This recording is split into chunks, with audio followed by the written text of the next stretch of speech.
मैं समझता हूँ कि this is a great day and we are very proud of Arshad. सिर्फ जाते जाते ये कहना ज़रूरी है कि अरशद को मिनिमल असिस्टेंस ट्रेनिंग पाकिस्तान की रियासत या पाकिस्तान के हुकूमती इदारों ने दी।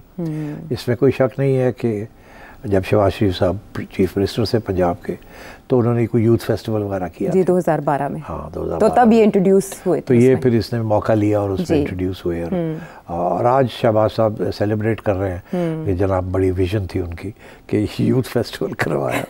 बहरहाल अब ठीक है, अब क्या हम कहें, इस वक्त पॉजिटिव बातें होनी चाहिए। बिल्कुल। और जो भी इसकी क्रेडिट लेना चाहता है उसको लेने देना। लोग इसकी बहुत क्रेडिट जो है वो अरशद को अरशद नदीम और उनके कोच को क्योंकि अभी कहते हैं कि अभी हाल ही में उनके पास 80,000 रुपया नहीं था कि वो जाके जेवलिन खरीदें अपनी ट्रेनिंग के लिए, ये भी कहा जाता है। और आज जो करोड़ों की बहार आई है, सब मरियम नवाज शरीफ ने भी 10 करोड़ और लोगों ने भी करोड़ों रुपए, कामरान तिसोरी साहब ने भी, सिंध गवर्नमेंट ने भी इनाम का ऐलान और आप देखिएगा कि अभी आर्मी चीफ भी देगा और प्राइम मिनिस्टर भी देगा और वजीर दाखिला नहीं, चेयरमैन पीसीबी नहीं, वो भी दे देंगे। आप बड़ी शरारतें करती हैं उनके खिलाफ, मत बोला करें ऐसे। अच्छा, आप मेरे तलकात खराब करने पे नहीं, ना करें। नहीं, बिल्कुल इसमें कोई ऐसा इरादा नहीं। आप देखिए ये खुद बताते हैं अरशद नदीम साहब कि उन्हें पहले क्रिकेट से लगाव था, तो ताल्लुक तो बनता है ना पीसीबी के साथ भी। अच्छा हाँ, नहीं मगर पीसीबी के पास बड़ा पैसा है, सारा पैसा आजकल खर्च हो रहा है, तो यहाँ भी वो दे देंगे, इसमें कोई शक नहीं है। अच्छा। और देना भी चाहिए। ठीक है, बिल्कुल जाहिर है ये जीत सबकी मगर बात ये है कि ये जो होता है ना कि जब कोई जीत जाए तो उसको 4 पैसे दे देते हैं, उसके बाद भूल जाते हैं। वो जो सारी स्पोर्ट है या गेम है, उसकी ट्रेनिंग, उसकी फैसिलिटीज़, उसके लिए बजट्स, उसके लिए वो भूल जाती है हुकूमत। जो भी हुकूमत होती है वो भूल जाती है। पर जब ऐसे होता है तो सब खड़े हो जाते हैं अपनाने के लिए और 4 पैसे देने के लिए, उसके बाद फिर भूल जाते हैं। लेकिन सेठी साहब, जितना बाकी खेल नज़रअंदाज होते हैं, क्रिकेट उतना नज़रअंदाज नहीं होता। क्रिकेट में पहले भी बहुत पैसा लगाया जाता है, लेकिन हम जो आखिरी मेडल लाए थे वो हॉकी में लाए थे, लेकिन हॉकी का जो हाल हुआ है और बाकी खेलों का जो हुआ है वो क्रिकेट जैसा नहीं है। क्रिकेट में सर्जरी की भी उम्मीद हम लगा के बैठे थे, वो सर्जरी कहीं डंप हो चुकी है। मैं चाहूँगी कि अब इसकी दूसरी साइड पे भी आएँ। इसमें माओ के हवाले से तो कहा जा रहा है कि अगर गोल्ड मेडल इस बच्चे ने जीता है तो माओ ने डायमंड मेडल जीता है। दोनों तरफ की माओ ने जिस तरह से सबको यकजा किया, पंजाब चढ़दा पंजाब तो लहंदा पंजाब, तो एक खुशी तो हर जगह सेलिब्रेट की जा रही है। लेकिन हमारे पॉलिटिशियंस के पास इसका एक और एंगल है। ख्वाजा आसिफ और राना सनाउल्लाह साहब किस तरफ एम्प्लॉय कर रहे हैं, मैं चाहूँगी उन्हीं की ज़ुबानी सुने, फिर मुझे उस पर आपका तबसरा दरकार होगा। जी, अरशद नदीम ने अपनी कौम का सर बुलंद किया और 3 दहाइयों के वक़्फ़े के बाद जो है पाकिस्तान को जो है ओलंपिक्स में गोल्ड मेडल मिला। हमारी तमाम स्पोर्ट्स की जो ऑर्गेनाइजेशन हैं, जिसमें ओलंपिक्स की भी तंजीम है पाकिस्तान की, बशमूल उसमें जो शख्स बैठ जाता है फिर बैठ जाता है। आप फुटबॉल ले लें, आप हॉकी ले लें, हम सियासतदान जो यहाँ पे हाउस में बैठे हैं इतनी सियासत नहीं करते जितनी ये स्पोर्ट्स एसोसिएशन वाले सियासत करते हैं। मेरा ख्याल है कि ये हुकूमत का नहीं, इस ऐवान का भी फ़र्ज़ है कि कम से कम हमारी स्पोर्ट्स ऑर्गेनाइजेशन जो हैं वो सियासत से पाक हों। पीसीबी समेत फेडरेशंस हैं, हर जगह पे कोई ना कोई काबिज़ है और ऐसे लोग काबिज़ हैं, उनमें से अक्सरियत जो है वो रिटायर्ड लोगों की है। वो वहाँ पे सिर्फ इसलिए बैठे हैं कि वहाँ पे जो मुराद हैं, जो फैसिलिटीज़ हैं वो उनको हासिल कर सकें। इसके अलावा वहाँ पे उनका और कोई काम नहीं। 3 जुलाई का ये राना साहब का बयान था और ख्वाजा आसिफ साहब का बयान तो ताज़ा है बिल्कुल। एक ने सिंगल आउट कर दिया पीसीबी को और एक ने इंक्लूड किया है। अच्छा, फिर तुम दाना डालने की कोशिश कर रही हो। मैं देख रहा हूँ, मुझे ना समझ नहीं आई असल में कि ये मतलब फ़र्क क्यों है दोनों वज़रा की राय में। अच्छा, इसकी तरफ तो मैं अभी नहीं जाऊँगा। मैं पहले दूसरी बात पे तबसरा करता हूँ। वो ये है कि सियासत है ना हर जगह, सिर्फ सियासत स्पोर्ट्स में नहीं है, सियासत में भी है। और ये स्पोर्ट्स के जो एडमिनिस्ट्रेटर्स लगाए जाते हैं ये सियासतदान लगाते हैं। तो ये कैसे कहा जाए कि जी ये इसमें सियासत वालों का या गवर्नमेंट का कोई रोल नहीं है। बात यह है कि सारी अपॉइंटमेंट्स गवर्नमेंट करती है, जो भी उस वक्त की हुकूमत हो वो अपने क्रोनीस को लगाती है, दोस्तों को लगाती है, एंड सो ऑन। अब उनमें से एक आध कामयाब हो जाते हैं, बाकी लोग नहीं कामयाब होते। तो ये अनफॉर्चुनेट है कि हमने कभी भी स्पोर्ट्स की तरफ तवज्जो नहीं दी। क्रिकेट भी, मैं आपको बताऊँ, बहुत कुछ मैं कह सकता हूँ क्रिकेट के बारे में, कि जब हमने इंग्लैंड को डिफीट किया था for the first time in the early 1950s, तो उस वक्त तो बिल्कुल एमेचर्स थे, प्रोफेशनल्स तो थे ही नहीं। अच्छा। प्रोफेशनल क्रिकेट तो बहुत लेट आई है पाकिस्तान में, कैरी पैकर के बाद आके प्रोफेशनल क्रिकेट आई है। उससे पहले तो क्रिकेटर्स गरीब लोग थे और पीसीबी के पास पैसे ही नहीं होते थे। वो तो आईसीसी से जो 4 पैसे मिल जाते थे उसी के साथ पीसीबी चलता था। अच्छा। तो और गवर्नमेंट कोई ग्रांट नहीं देती पीसीबी को, कुछ भी नहीं देती। सारा पैसा पीसीबी खुद इकट्ठा करता जनरेट करता था और वो भी सारा आईसीसी से। तो कोई उनकी लोकल सोर्स भी नहीं थी रेवेन्यू की। अच्छा। इसी तरीके के साथ बाकी ऑर्गेनाइजेशंस, अब ये जो ओलंपिक्स ऑर्गेनाइजेशंस हैं, ये तो गवर्नमेंट का इसमें कोई रोल ही नहीं है। गवर्नमेंट की बड़ी कोशिश है कि किसी तरीके के साथ इसमें रोल अदा किया जाए, मगर ओलंपिक कमेटी जो है वो नॉमिनेट करती है लोकल ओलंपिक ऑर्गेनाइजेशंस को। तो अगर वहाँ कोई जनरल रिटायर्ड बैठा हुआ है 20 साल से, तो उसको गवर्नमेंट ने तो बड़ी कोशिश की है, हर गवर्नमेंट आती है उसको निकालने की, वो निकाल नहीं सकते बिकॉज वो जो ओलंपिक्स कमेटी है वो कहती है नहीं हमारा अपॉइंटी है, और वो यहाँ इलेक्शंस रिग कर के बैठ जाते हैं। और this is the problem. Similarly sports जो है ये हवाले कर दी गई है to inter provincial coordination committee, बैन सूबाई राब्ता कमेटी। हाँ, तो उनके यहाँ तो बिल्कुल वो तो एक नॉन एंटिटी कमेटी है। वहाँ वो सेक्रेटरी लगाया जाता है जो रिटायरमेंट से 6 महीने पहले, जो जिसकी छुट्टी हो रही होती है, ये खुदे लाइन लगाता है, उसको वहाँ लगा देते हैं बिकॉज इट्स नॉट इम्पॉर्टेंट। फिर और क्रोनीज को बनाया जाता है functionaries. This is why the bureaucracy is running sports in this country. Private sector आज अगर स्पोर्ट्स चलाए तो it would be a great success, but no, government का कंप्लीट कंट्रोल है।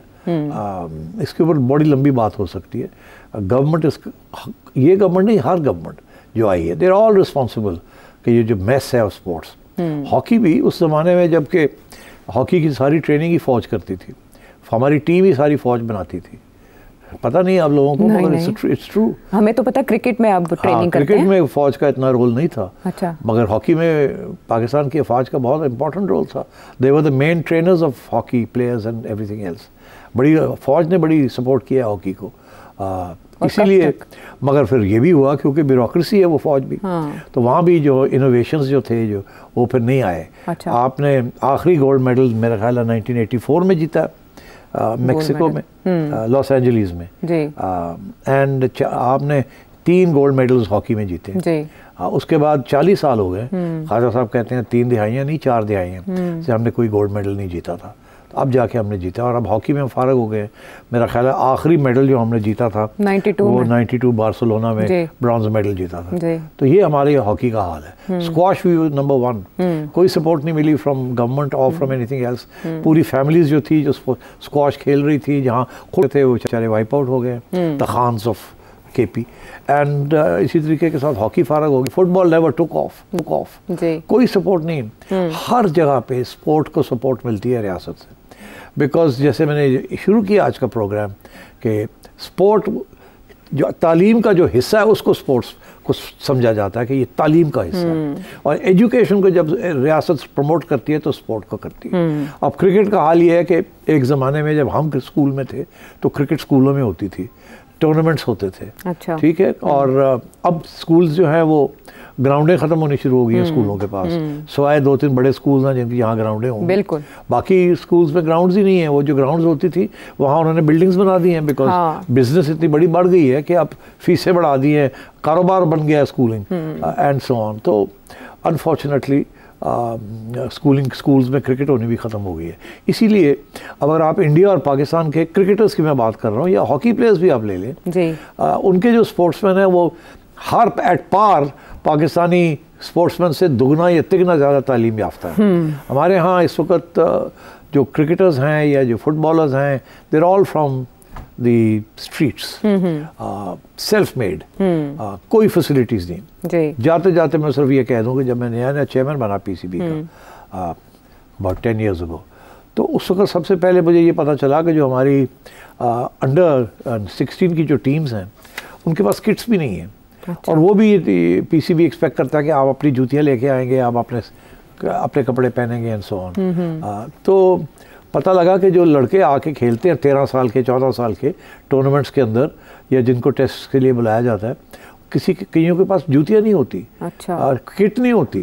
तो तो फिर मैंने ये हुक्म दिया कि उनको भी सब्सिडाइज़ करें, जो भी खेलने आएगा किसी टूर्नामेंट के अंदर उसकी पूरी किट उनको मिलनी चाहिए, उसके अलावा कोई ऑनरेरियम मिलना चाहिए, बिकॉज ये बच्चे सड़कों पे रुल सकते हैं, ये बेचारे नौकरियां नहीं है इनके पास, तालीम भी नहीं है, ये बेगर्स बन जाएंगे। तो इनको अगर आपने इधर स्टार्स बनाना है, क्योंकि टैलेंट इतना है इनके, तो इनको स्टाइपेंड भी मिलना चाहिए, मंथली मिलनी चाहिए कुछ इन सो ऑन। मगर बड़ी अफसोस की बात है कि बड़ी नेगलेक्ट है स्पोर्ट्स। हम स्पोर्ट्स को समझते नहीं है कि ये तालीम का हिस्सा है जी, इसलिए हमने इतनी नेगलेक्ट की है। इसीलिए दुनिया जो है कितना, आप देखिए ना, इंडिया के अंदर एशिया गेम्स उन्होंने करवाई, अरबों खरबों रुपए लगाए to hold the Asia games, to show the world that you know we are an educated cultured country. And हमारे यहाँ क्रिकेट को वापस लाना was a Herculean task. Mount Everest को क्लाइंब करना आसान था, क्रिकेट को वापस लाना आफ्टर टेररिज्म कितने साल के बाद कितना मुश्किल था। वो किसी दिन मैं लिखूंगा किताब के, हर बंदा कहता था मत लाए मत लाए मत लाए एंड सो ऑन। तो अब बात यह है कि हमने तवज्जो नहीं दी, और अब जाके जब ये गोल्ड मेडल मिला है तो अब थोड़ी सी शोर शराबा। मगर मैं आपको बताऊं ये होगा क्या, ये कुछ पैसे दे के, इनामों के नाम दे के बात खत्म, बाब खत्म। उसके बाद हमें ये कहा जाएगा पंजाब गवर्नमेंट ने कोई बना दिया है कुछ छोटा मोटा एकेडमी बना दी है, नाम पे बना दी, ये कर दिया। आपको पता है पंजाब गवर्नमेंट के पास 3-4 बड़ी एकेडमीज थी, करोड़ों रुपए लगाए, अरबों रुपए लगाए एकेडमीज बनाने में, वो खाली पड़ी थी। अच्छा, जब मैं चेयरमैन था तो मुझे आए पंजाब गवर्नमेंट ने आके मुझे कहा कि ये हमने ये एकेडमीज बनाई हैं, हमसे तो चलती नहीं है, ना हमें पता है, हमने बना तो दी हैं, बजट बनाना था स्पोर्ट्स के लिए तो बना दिया, मगर आप पीसीबी ये ले ले और आप चलाएं इनको। अच्छा, तो ये इस किस्म की सिचुएशन है। ब्यूरोक्रेसी स्पोर्ट्स को नहीं चला सकती, ये स्पोर्ट्स को चलाने वाले विजनरीज होने चाहिए या प्राइवेट सेक्टर से होने चाहिए। Sport is now a business. Sport is a business. Revenue generation. And it's part of education. इन दोनों को एक combine करना ब्यूरोक्रेसी नहीं कर सकती, जनरल्स नहीं कर सकते। They are not trained to do this. Okay.